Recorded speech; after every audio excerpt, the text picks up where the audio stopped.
personal. It's personal between me and you, and I'm going to do you some serious harm, you big stiff idiot. The untouchable True School Sports Empire proudly presents something the boxing game's been missing. Hey, what's going on? It's your boy BT, and I came here to talk some boxing with the thousands of True School Sports subscribers. Now, I'm out here. It's early morning here in South Florida. The sun is shining, the birds are chirping, the grass is green, and the girls are pretty. So it's a good day in my life. But I wanted to give my take on the whole Conor Benn, Piers Morgan interview because I had a chance to watch it. All I can say about it, honestly, like the main thing I can say about Conor Benn and Piers Morgan and their whole ordeal and the whole interview is that it was supposed to be a damage control interview, and it was an interview that went horribly wrong, I feel, because now the people who thought Conor Benn was guilty think he's even more guilty, and the people who were on the fence now think Conor Benn is guilty. So let's talk about it. So Conor Benn, in the interview with Piers Morgan, he pretty much stated that he continues to double, triple, and quadruple down on the claims that he's innocent of the positive test of clomiphene from back then. He continues to state that he doesn't know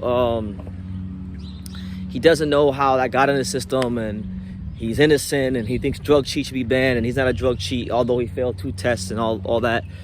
He talks about this 270-page report that his legal team presented to the WBC, and then he also denied the claims of the fact that a high consumption of eggs was the reason he tested positive. Because if you remember, that whole egg thing came out, and that wasn't from him. That was actually from the WBC, and so he denies even the egg claim. And the WBC apparently came up with the egg claim because they hired like a different scientist or something to research, and basically those same scientists were investigating somebody who tested positive for PEDs in like the Tour de France or a cyclist, and they thought it was just the same thing with Conor Benn. Conor Benn denied it. Now I'm saying all these things to say that where Conor Benn went wrong, and why I think he's not doing himself any favors, is that he's doing a lot of what they call double talking, saying one thing here, saying one thing there,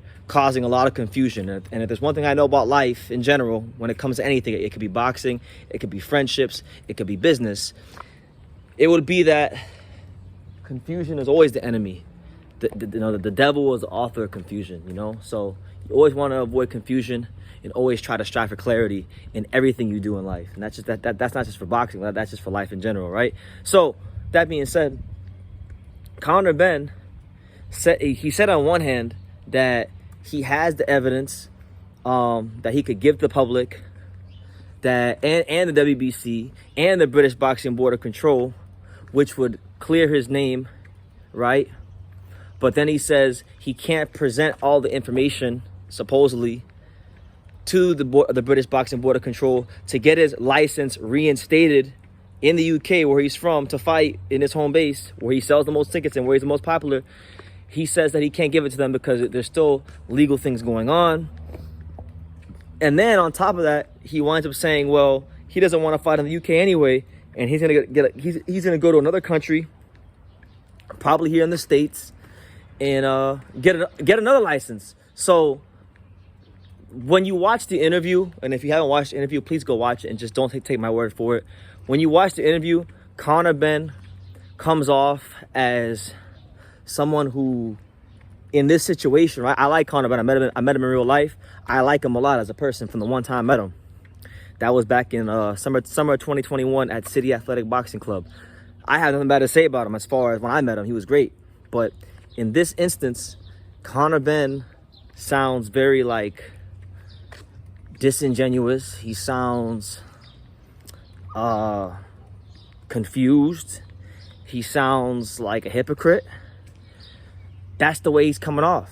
He's coming off as someone that is also, and the main thing I want to stress, he sounds like someone who's entitled, because the reality is this: he may believe he's innocent, but he has to have the self-awareness to realize that, listen, you may think you're innocent, and maybe you are innocent. I don't know. Maybe only God knows the 100% unfiltered truth. All we can do is go off of what's been reported to us and the evidence that's out there, right? So Conor Benn, he doesn't have the self-awareness to realize that he looks really guilty, because no matter how he cuts it up, slices and dices it, he didn't just fail one drug test. I could understand one drug test. He failed 2 drug tests, all right? And then Eddie Hearn tried to cover up one of them. So he has to understand that that's the perspective that people have about him. And he may feel it's unfair to him, but life's not fair. And all he can do is pray and try to present the best case for himself. I don't think he really did that in this interview, because of the fact that he's not being forthcoming with wanting to prove his innocence, right? Because if you're saying you're innocent, you're on Piers Morgan, you're on a big platform. If you're forthcoming enough to come do an interview on one of the biggest talk show guys in the UK, then you should be forthcoming enough to present whatever evidence and whatever other facts you have to the British Boxing Board of Control, so that you can get your license reinstated, and so that you could fight and resume your career. You know, that's what he should be doing, but he's not doing that. He's doing the opposite, which leads to a lot of suspicion, which leads to a lot of confusion, which leads to even more people thinking that he's guilty. So listen, I'm not judge, I'm not jury, I'm not executioner. I'm just telling you what I thought from watching it.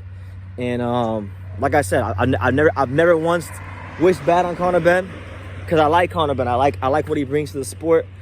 I liked him when I met him a lot. He's a cool guy, you know. But truth be told, this isn't about what I like and don't like. This is about what's real and what's not. And what's real is that he failed 2 drug tests. What's real is that he continues to waffle around and shuffle around and say, "Oh, I don't have to prove anything to the British Boxing Board of Control. I ripped the license up, but then I have all this evidence, but I can't present it." Like, he's doing too much double talking. So I think Conor Benn really needs to go look at that interview and be honest with himself. And I know he talked about having suicidal thoughts and things like that. And listen, I believe him. I believe he probably did. I believe he probably did have suicidal thoughts, because he's in a high pressure situation, being Nigel Benn's son to begin with.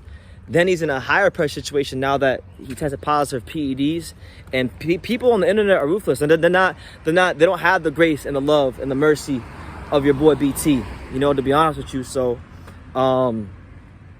hopefully things work out. But yeah, those are my thoughts on the Conor Benn Piers Morgan interview. Let me know what you guys think. What did you guys make of the interview? Did the interview make, if you watched it, did the interview make you guys believe that Conor Benn is innocent? Or did it further prove your initial belief that Conor Benn is in fact guilty? You know, let me know in the comments down below. Make sure you guys take the time to subscribe. And like I say in every single one of these videos, you can love me or you can hate me, but I'm just a kid from Daniel. So until next time, take care, guys. Thank you for watching another video on the untouchable True School Sports Empire. For more great boxing content just like this video, click right here and make sure you subscribe. Much love from sunny South Florida.